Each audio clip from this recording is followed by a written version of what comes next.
પાન કાર્ડને લગતી આ ભૂલ તમારે ક્યારે ન કરવી જોઈએ, નહીં તો આઈટી વિભાગ ફટકારશે 10,000 રૂપિયા સુધીનો દંડ। હા મિત્રો, 10,000 રૂપિયા સુધીનો દંડ।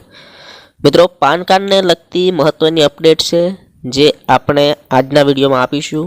મિત્રો, income tax department PAN card દ્વારા તમારી આવક અને નાણાકીય ટ્રાન્ઝેક્શન ઉપર નજર રાખે છે, તેથી પાન કાર્ડ ધારકે કેટલીક સાવચેતી રાખવી જરૂરી છે। મિત્રો, વાત કરીએ તો ભારતમાં પાન કાર્ડને ખૂબ જ જરૂરી ડોક્યુમેન્ટ માનવામાં આવે છે।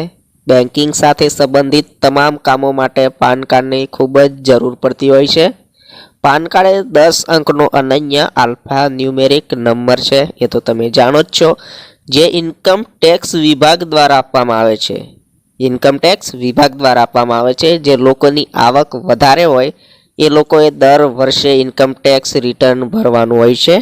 ઇન્કમ ટેક્સ રિટર્ન ભરવા માટે પાન કાર્ડની જરૂર પડે છે। પાન કાર્ડ વગર ઇન્કમ ટેક્સ રિટર્ન ભરી શકાતું નથી। Income tax department PAN card દ્વારા તમારી આવક અને નાણાકીય ટ્રાન્ઝેક્શન ઉપર નજર રાખે છે, તેથી પાન કાર્ડ ધારકે કેટલીક સાવચેતી પણ રાખવી જરૂરી છે। મિત્રો, પાન કાર્ડ ખોવાઈ જાય એ પહેલાં તમારે આ કામ કરી લેવું। જો તમારું પાન કાર્ડ ચોરી થઈ ગયું છે અથવા ક્યાંક ખોવાઈ ગયું છે તો તેને હળવાશથી ન લો। ઘણીવાર ઠગો ચોરેલા પાન કાર્ડનો ઉપયોગ ગેરકાયદેસર નાણાકીય લેવડ દેવડ માટે કરે છે। જો આવું થાય તો પાન કાર્ડ ધારકને ઘણી મુશ્કેલીઓ થઈ શકે છે। જો તમારું પાન કાર્ડ ચોરાઈ જાય તો તાત્કાલિક પોલીસ ફરિયાદ નોંધાવો। સાથે જ ઇન્કમ ટેક્સ ડિપાર્ટમેન્ટ અને બેંકને પણ આ અંગે જાણ કરી દો। જો મિત્રો તમે આવું કરશો તો તમારું પાન કાર્ડ તાત્કાલિક લોક કરવામાં આવશે અને તમને કંઈ પણ નુકસાન થતાં અટકી શકશો, એટલે કે કંઈ પણ નુકસાન નહીં થાય અને જે નુકસાન થવાનું છે તે અટકી જશે। તમારે જે બેંકમાં પૈસા છે એ પણ સેફ રહેશે, નહીતર ઠગો પાન કાર્ડનો ઉપયોગ કરીને ગેરકાયદેસર તમારા નાણાં ઉપાડી પણ શકે છે, તો એ તમારે ધ્યાન રાખવું જરૂરી છે। અને મહત્વની વાત મિત્રો કે એકથી વધારે પાન કાર્ડ રાખવા ગેરકાયદેસર છે। મિત્રો, ઘણા લોકો ભૂલથી અથવા જાણી જોઈને એક કરતાં વધારે પાન કાર્ડ બનાવી લેતા હોય છે, પરંતુ આવું કરવું ગુનો છે। આવકવેરા વિભાગ આવા કેસમાં દંડ ફટકારી શકે છે, જે 10,000 રૂપિયા સુધીનો હોઈ શકે છે। જો કોઈ વ્યક્તિ પાસે 2 પાન કાર્ડ હોય તો તેમણે તાત્કાલિક એક કાર્ડ ઇન્કમ ટેક્સ વિભાગને પરત કરવું જોઈએ। જો તેઓ આવું નહીં કરે તો તેમને નાણાકીય અને કાયદાકીય સમસ્યાઓનો સામનો કરવો પડી શકે છે। એટલે કે મિત્રો, તમને નાણાકીય એટલે કે તમને દંડ પણ થઈ શકે છે અથવા જેલ થઈ શકે છે, અથવા દંડ અને જેલ બંને પણ થઈ શકે છે, તો તમારે ધ્યાન રાખવું ખૂબ જરૂરી છે। એકથી વધારે પાન કાર્ડ રાખવા ગેરકાયદેસર છે, એ ગુનો બને છે, તો તમારે ફક્ત એક જ પાન કાર્ડ રાખવું જરૂરી છે। જો તમારી પાસે વધારાનું પાન કાર્ડ હોય તો એ તમારે તાત્કાલિક ઇન્કમ ટેક્સ વિભાગને પરત કરવું જોઈએ।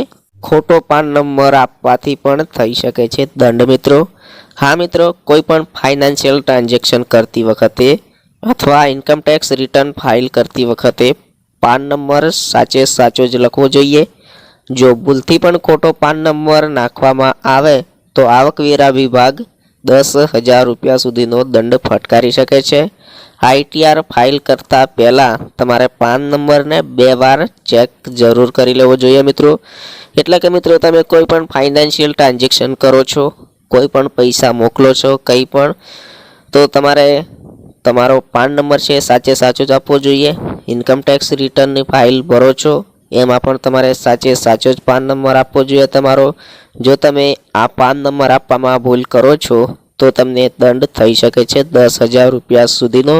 એટલે મિત્રો, જો તમે કંઈ પણ આરટીઆઈ ફાઇલ કરતા હોય તો એ પહેલાં તમારે પાન નંબરને 2 વાર ચેક કરી લેવો જરૂરી છે। મિત્રો, ખોટી માહિતીથી પણ થઈ શકે છે નુકસાન।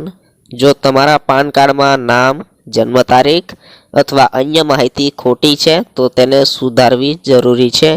જો ખોટી માહિતી હોય તો તમારું બેંક એકાઉન્ટ ફ્રીઝ થઈ શકે છે।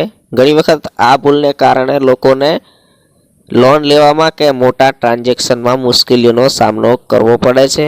એટલે કે મિત્રો જો તમારા પાન કાર્ડમાં કઈ ભૂલ છે, સ્પેલિંગ મિસ્ટેક છે, તમારા નામમાં ભૂલ છે, જન્મ તારીખ અથવા કઈ સરનામામાં કઈ પણ ભૂલ છે તો એ સુધારી લેવી જરૂરી છે. તમારે કોઈ મોટું ટ્રાન્ઝેક્શન કરવું હોય અથવા કોઈ મોટી લોન લેવી હોય તો એમાં તમારે મુશ્કેલીઓનો સામનો કરવો પડી શકે છે.